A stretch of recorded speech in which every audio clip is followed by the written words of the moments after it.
Hello guys, नमस्कार। This side Shubham स्वर्णकार और आप सभी का एक बार फिर से स्वागत। तो भाई साहब देखो, हमने लास्ट वीडियो में 13 मई का शिफ्ट फर्स्ट जो था पुलिस कांस्टेबल का वो वाला पेपर किया था। आज हम करने वाले हैं 13 मई का शिफ्ट सेकंड का पुलिस कांस्टेबल का पेपर। ठीक है, तो कांस्टेबल पेपर में जैसा कि आप सबको पता है टोटल प्रश्न संख्या जो है वो 30 आती है। ठीक है, तो इस पेपर में भी हम लोग टोटल 30 प्रश्न करेंगे और ध्यान से देखिएगा कि प्रश्न कहना क्या चाहता है। सारे प्रश्न पुलिस कांस्टेबल के पेपर में हिंदी में ही आते हैं, बट यहाँ पर आपको इंग्लिश में ट्रांसलेशन करके प्रोवाइड करवाए हुए हैं। ठीक है, तो जिनको हिंदी में प्रॉब्लम है वो इंग्लिश में देख लीजिएगा और अच्छे से समझ लीजिएगा कि प्रश्न कैसे आए हुए हैं 2022 के कांस्टेबल एग्जाम में। ठीक है, पहला प्रश्न, विंडोज ऑपरेटिंग सिस्टम शुरू करने के बाद निम्नलिखित में से कौन सी स्क्रीन, भाई विंडोज जब ऑन होता है, कोई भी ऑपरेटिंग सिस्टम ऑन होता है, जो सबसे पहली स्क्रीन होती है वो होती है डेस्कटॉप। ठीक है, डेस्कटॉप पर ही हमारे पास में विभिन्न प्रोग्राम से रिलेटेड आइकन्स, टास्क बार और जो भी माई कंप्यूटर वगैरह होते हैं वो वहाँ पर अवेलेबल होते हैं। ठीक है, तो पहला question right answer A. Question number 2, ध्यान से देखो, विंडोज ऑपरेटिंग सिस्टम में सभी एप्लीकेशनों को मिनिमाइज करने और डेस्कटॉप को डिस्प्ले करना, जितनी भी एप्लीकेशन है वो सारी मिनिमाइज हो जाएगी और डेस्कटॉप दर्शाना है। तो इसका मतलब सीधा सीधा ये है कि एमएस विंडोज़ के अंदर डेस्कटॉप को डिस्प्ले करने की शॉर्टकट की क्या है, तो विंडोज़ से रिलेटेड है +D फॉर डेस्कटॉप।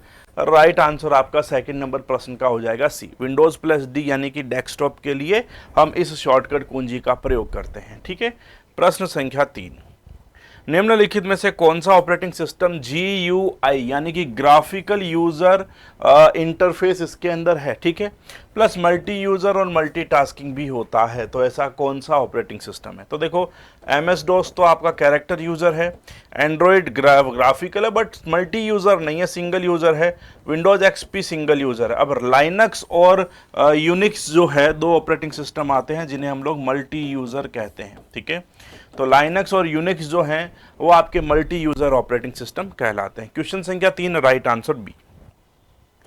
चौथा, दी गई URL www.teaser.org में डोमेन जो है उसका प्रकार देखो ORG है, तो ORG का मतलब हो जाता है ऑर्गेनाइजेशन, तो सीधा सीधा आंसर हो जाएगा आपका ऑर्गेनाइजेशनल। एजुकेशनल में .edu, .com, .mil, military, commercial, educational. ठीक है, पांचवा, इंटरनेट सेवाएं कौन प्रदान करता है। तो भाई देखो, इंटरनेट सेवा प्रदान करने के लिए हम लोग इंटरनेट सर्विसेज प्रोवाइडर वाली कंपनी जो होती है उन्हें रखते हैं और उन्हें हम लोग कहते हैं ISP या IAP, इंटरनेट सर्विस प्रोवाइडर या इंटरनेट का एक्सेस प्रोवाइडर। ठीक है, क्वेश्चन संख्या 6,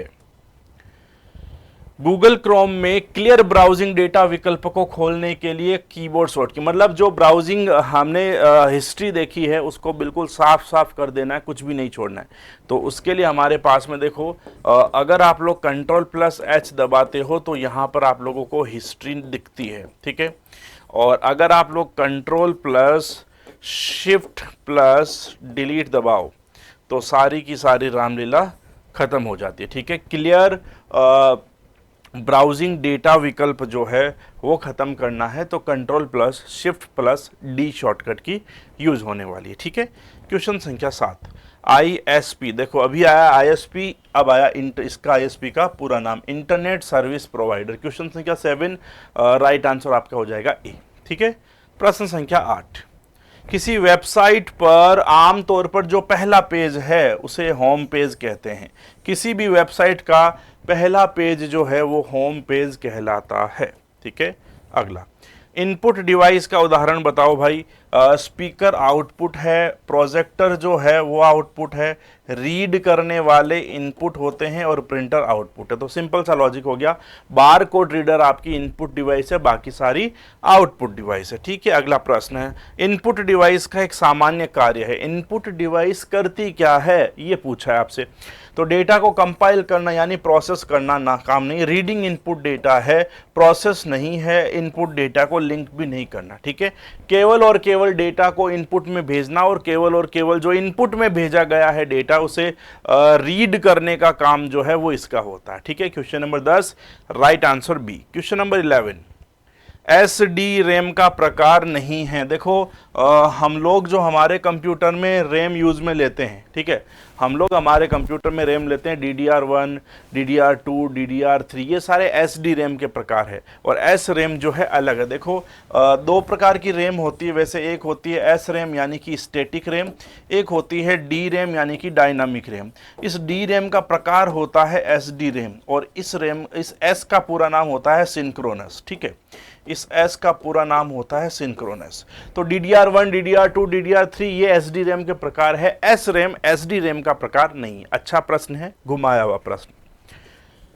12वां, निम्नलिखित में से कौन सी यूनिट किसी प्रोग्राम के निर्देशों को पूरा करने के लिए कंप्यूटर के अन्य घटकों को निर्देश देकर सिस्टम की अन्य सभी इकाइयों की गतिविधियों का समन्वय कराती है। मतलब सारी इकाइयों से काम करवाना, नियंत्रण करना, सीधा सीधा कंट्रोल यूनिट। यानी कि कंप्यूटर की सारी यूनिट्स को कंट्रोल करने का काम कौन करती है? तो वो करती है कंट्रोल यूनिट, ठीक है। 13 नंबर प्रश्न आ जाओ भाई। ये देखो, ये कहता है कि सही और गलत की पहचान करो। तो कंप्यूटर की कंट्रोल यूनिट डेटा की वास्तविक प्रोसेसिंग नहीं करती है। तो भाई ये तो सही बात है, क्योंकि कंट्रोल यूनिट केवल नियंत्रण करती है, डेटा की प्रोसेसिंग तो अरिथमेटिक लॉजिकल यूनिट करती है, ठीक है। सीपीयू को एकीकृत परिपथ चिप बनाया गया और इसे माइक्रो प्रोसेसर भी कहते हैं। बिल्कुल बढ़िया, इसे प्रोसेसर भी कहते हैं। फ्लैट बेड स्कैनर इनपुट और आउटपुट दोनों के रूप में काम करता है? नहीं करता है। स्कैनर जो है और फ्लैट बेड स्कैनर केवल डेटा को एक्सेप्ट करता है, रीड करता है, वापस उसका प्रिंट नहीं करता है। हम प्रिंटर की बात करते तो इनपुट और आउटपुट दोनों काम करता, ठीक है। तो यानी कि यहां पर आंसर हो जाएगा सही सही गलत, ठीक है, ट्रू ट्रू फॉल्स। अगला 14 नंबर, माउस की कौन सी क्रिया किसी एप्लीकेशन को शुरू करती है? तो भाई एप्लीकेशन को ओपन करना है तो हम लोग डबल क्लिक करते हैं, वो भी कौन सा? लेफ्ट वाला। भाई माउस होता है तो लेफ्ट डबल क्लिक करने से ओपन हो जाता है, राइट क्लिक करने से उसके मेन्यू ओपन हो जाते हैं, प्रॉपर्टीज वगैरह ओपन हो जाते हैं, ठीक है। तो लेफ्ट बटन को डबल क्लिक करना है। 15 नंबर कहता है कि कौन सी इनपुट डिवाइस जो है वो एक पॉइंटिंग डिवाइस भी है? तो मैकेनिकल माउस जो है वो पॉइंटिंग डिवाइस है, लेकिन कीबोर्ड पेन पॉइंटिंग डिवाइस नहीं हो सकता। लाइट पेन है, कीबोर्ड नहीं हो सकता। ऑप्टिकल माउस और कीबोर्ड नहीं हो सकता। ट्रैक बॉल भी है और ऑप्टिकल माउस भी। बिल्कुल बढ़िया, तो डी ऑप्शन हो जाएगा। ट्रैक बॉल भी ऑप्टिकल डिवाइस, इनपुट डिवाइस है पॉइंटिंग, और ऑप्टिकल माउस तो वैसे भी पॉइंटिंग डिवाइस है। 15 का आंसर हो जाएगा डी। 16,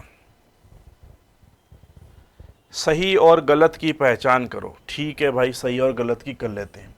लाइट पेन एक इलेक्ट्रो ऑप्टिकल पॉइंटिंग डिवाइस है जिसका उपयोग डिस्प्ले स्क्रीन पर प्रकाश सुगराई पेन की मदद से वस्तुओं का चयन करने के लिए किया जाता है। सही बात है। ट्रैक बॉल माउस के रूप में काम करती है। बिल्कुल सही बात है। कीबोर्ड में कर्सर और स्क्रीन की गति को नियंत्रित करने के लिए सेंट्रल कुंजियां होती है। बिल्कुल होती है भाई, लेफ्ट, राइट, सेंटर और डाउन, ये होती है। तो ये भी आपकी सही है और आंसर हो जाएगा सही सही सही। ठीक है। कीबोर्ड में नेविगेशन के लिए होती है। जब आप माउस का कर्सर कहीं पे क्लिक कर दो, फिर आप ऊपर नीचे तीर को लेके जाओगे तो ऑटोमेटिकली कर्सर ऊपर नीचे जाता है, and ultimately you are doing what, आप माउस का ही जो है वो काम कर रहे हैं। ठीक है। 17 नंबर, प्रोजेक्टर का प्रकार नहीं है। तो भाई साहब सारे प्रोजेक्टर होते हैं। जो आपका लाइट प्रोजेक्टर है वो नहीं होता है। DLP, LCD, LED सारे प्रोजेक्टर होते हैं। लाइट प्रोजेक्टर जो है वो किसी भी प्रकार का नहीं होता है। ठीक है। विशेष प्रयोजन का प्रिंटर नहीं है। फोटो प्रिंटर जो है स्पेशल पर्पस का प्रिंटर नहीं है। बाकी thermal wax printer, dye sublimation printer, dot matrix printer सारे प्रिंटर है। फोटो प्रिंटर जो है स्पेशल पर्पस का प्रिंटर नहीं है। ठीक है। 19 नंबर प्रश्न, नॉन इम्पैक्ट कौन से हैं? 3 नाम याद रखने हैं। एक याद रखना है लेज़र प्रिंटर, एक याद करना है इंकजेट प्रिंटर, और तीसरा याद करना है थर्मल प्रिंटर। बस, बाकी दुनियादारी गई भाड़ में। तो लेज़र प्रिंटर और इंकजेट प्रिंटर जो है वो आपके कहलाते हैं कौन से वाले? वो कहलाते हैं इंकजेट प्रिंटर। बाकी सारे आपके नॉन इम्पैक्ट है और ये सारे इम्पैक्ट हो जाते हैं। LCD में C का पूरा नाम क्या है? तो देखो LCD मॉनिटर में हम लोग बोलते हैं लिक्विड क्रिस्टल डिस्प्ले। LCD का पूरा नाम यही होता है। तो यहां पर C फॉर क्रिस्टल। कौन सी डिवाइस एक हार्ड कॉपी डिवाइस है, यानी कि जो आउटपुट देती है उसमें हम लोग करेक्शन या चेंजेस नहीं कर सकते। तो देखो, इंकजेट प्रिंटर और मॉनिटर नहीं हो सकता, मॉनिटर नहीं हो सकता, मॉनिटर नहीं हो सकता, प्रिंटर और प्रिंटर हो सकते हैं, डी। तो प्रिंटर जो है वो आपको हार्ड कॉपी आउटपुट देता है, ठीक है। 22 नंबर प्रश्न क्या कहता है, टर्मिनल या कंसोल विंडो में कमांड टाइप करके निम्नलिखित में से कौन आमतौर पर यूजर्स को ऑपरेटिंग सिस्टम के साथ इंटरेक्ट करने की अनुमति देता है। मतलब टर्मिनल आ गया, मतलब सर्वर की बात हो रही है, यानी कि क्लाइंट सर्वर सिस्टम है जिसमें आप क्लाइंट के कंप्यूटर पर बैठ करके जो भी टाइप करना चाहो कर सकते हो, ठीक है। तो इसने बोला है कि आप लोग कमांड टाइप करके, और कमांड टाइप करनी है तो कमांड लाइन इंटरफेस या कैरेक्टर यूज़र इंटरफेस हम लोग इसे कहते हैं। बाकी इन तीनों के अंदर तो हमें कमांड टाइप करने की ज़रूरत नहीं पड़ती है, ठीक है। 23, ऑपरेटिंग सिस्टम का निम्नलिखित में से कौन सा भाग किसी विशिष्ट हार्डवेयर के साथ इंटरेक्ट करता है। देखो, ऑपरेटिंग सिस्टम का कौन सा भाग हार्डवेयर के साथ इंटरेक्ट करता है। अगर मैं बात करूं शेल और कर्नल, तो कर्नल हार्डवेयर के साथ में काम करता है। तो एप्लीकेशन सॉफ्टवेयर तो यूज़र एंड पे काम करता है, रीडर भी वहाँ काम करता है, डेटा प्रोसेसर और डिवाइस ड्राइवर। अब जो डिवाइस ड्राइवर है वो वास्तव में डिवाइस के साथ काम करता है ना भाई। अगर हमें प्रिंटर को यूज़ करना है तो हम प्रिंटर का ड्राइवर कंप्यूटर में इंस्टॉल करते हैं। इसका मतलब प्रिंटर चलाना है यानी हार्डवेयर चलाना है तो हमें क्या चाहिए, ड्राइवर। तो ऑपरेटिंग सिस्टम का कौन सा भाग हार्डवेयर के साथ कम्युनिकेट करता है, तो वो आपका हो जाएगा ड्राइवर, ठीक है। 24, कौन सा ऑपरेटिंग सिस्टम प्रत्येक मेमोरी में मेमोरी एलोकेशन का ट्रैक रखता है, जितनी मेमोरी एलोकेट हुई उन सब का ट्रैक रखता है। तो सीधी बात है, मेमोरी की बात कर रहे हैं तो ये मेमोरी मैनेजमेंट हो जाएगा। ये ऑपरेटिंग सिस्टम के प्रश्न है कुछ। एमएस वर्ड में वर्तमान स्थिति में वर्तमान पैराग्राफ के अंत तक टेक्स्ट और ग्राफिक्स का चयन करना है। भाई करंट से लास्ट तक सबको चूज करना है। तो हमारे पास में जो है कंट्रोल प्लस एंड है वो लास्ट में जाने के लिए होता है, लेकिन हमें जब सेलेक्ट करना है तो कंट्रोल के साथ में हमें शिफ्ट कुंजी का भी प्रयोग करना पड़ेगा, ठीक है। तो शिफ्ट प्लस पेज अप, ठीक है, वर्तमान पैराग्राफ के अंत तक, ठीक है, वर्तमान पैराग्राफ के अंत तक टेक्स्ट और ग्राफिक्स का चयन करना है। तो देखो, हमें शिफ्ट तो यूज करना पड़ेगा, ठीक है। अब पेज अप तो मतलब ऊपर चला जाएगा। अब बोला कि वर्तमान स्थिति से पैराग्राफ के अंत लास्ट में जाना है, तो आप लोगों का हो जाएगा शिफ्ट प्लस पेज डाउन। जितना भी वो है पर्टिकुलर वो हम लोग यूज कर सकते हैं। डाउन एरो से हम लोग क्या करेंगे, एक एक लाइन सेलेक्ट करते हैं, ठीक है। 26, एमएस वर्ड में वर्तमान स्थिति से एक मिनट सेम प्रश्न आ गया क्या। 25 सेम प्रश्न आ गया, ठीक है, नहीं करेंगे, टाइपिंग एरर हो गई है। एमएस वर्ड में जूम इन करने पर जो आपका प्रीवियस पेज को एनालिसिस करना है तो चारों तरफ घूमने के लिए किसका यूज़ करते हैं। मतलब प्रीवियस पेज के चारों दिशाओं में, चारों और हम लोगों को अगर चेकिंग करनी है तो हम किसका यूज़ करेंगे। देखो, which of the following keyboard shortcut is use to move around the previous page while zooming in MS Word. Arrow keys, control plus home तो टॉप में चला जाता है, control plus alt plus I नहीं, control plus P print कर देता है। तो एरो कीज जो है इसके द्वारा हम लोग लेफ्ट राइट ऊपर नीचे जिस भी दिशा में जाना चाहें जा सकते हैं, ठीक है। 28, कंडीशनल फॉर्मेटिंग एमएस एक्सेल 365 के किस विकल्प में शामिल है। तो देखो, स्टाइल्स अलाइनमेंट नहीं होगा, एनालिसिस, देखो हाँ एनालिसिस कंडीशनल फॉर्मेटिंग है तो हम लोग एनालिसिस में इसे यूज़ कर देंगे, ठीक है। स्टाइल्स में तो प्रोडक्ट अवेलेबल होते हैं, जो आपके टेम्पलेट वगैरह हो वो सारे स्टाइल में मिल जाते हैं। तो एनालिसिस में आपको कंडीशनल फॉर्मेटिंग मिल जाएगा। 29 नंबर, एमएस एक्सेल में वर्कशीट में वर्तमान और अगली शीट का चयन करने के लिए पेज डाउन, ठीक है, control plus shift plus page down. Page up तो मतलब पहली, वर्तमान और अगली यानी कि नीचे वाली, तो control plus shift plus page down, नीचे जाओगे तो आगे वाली आपकी सेलेक्ट हो जाएगी, ठीक है। Control plus shift plus arrow, अब कंट्रोल प्लस शिफ्ट प्लस ऊपर की तीर दबाएंगे तो ऊपर वाली, नीचे की तीर दबाएंगे तो आगे वाली जो शीट्स है वो आपकी जुड़ती जाएगी, सेलेक्ट होती जाएगी मतलब। और लास्ट सवाल है 30 नंबर, एमएस एक्सेल में नई वर्कशीट को सम्मिलित करने के लिए किसका यूज करते हैं। देखो, नई वर्कशीट सम्मिलित करना, तो इसका प्रॉपर आंसर हो जाएगा क्या, इसका हो जाएगा control alt plus shift plus F1।